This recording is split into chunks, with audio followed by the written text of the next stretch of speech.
Lights and Sounds. A&L Pro Lights and Sound. The managed by Pedro Atancipada.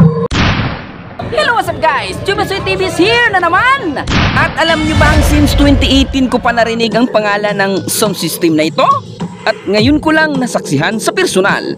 At laking gulat ko, ang lineman pala nila ay dati kong leadman sa construction. At nagkita rin kami ni Boss Manong Sipada, yung nag-invite sa akin. At sa kanilang technician. At sa may-ari mismo, kay Barangay Captain Atancipada. Sulit yung biyahe natin guys papuntang Minglanilla dahil nasaksihan natin ang sulit na performance ni A&L Pro Lights and Sounds doon.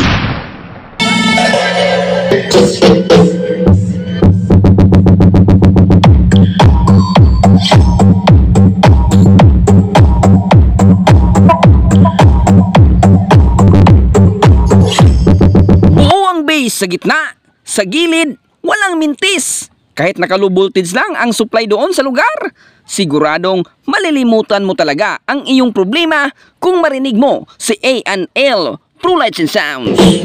Malilimutan ko pa.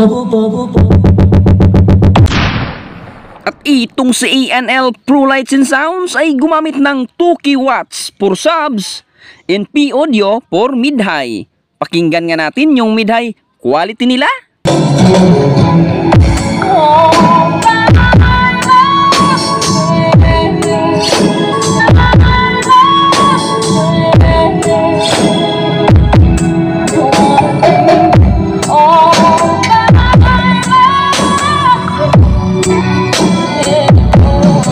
Grabe naman yung banat ng mid-high nila. Ang linis. May kunting kirot sa puso na parang masakit. Naaray.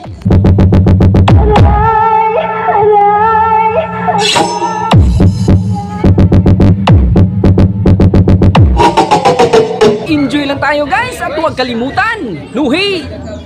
Just look.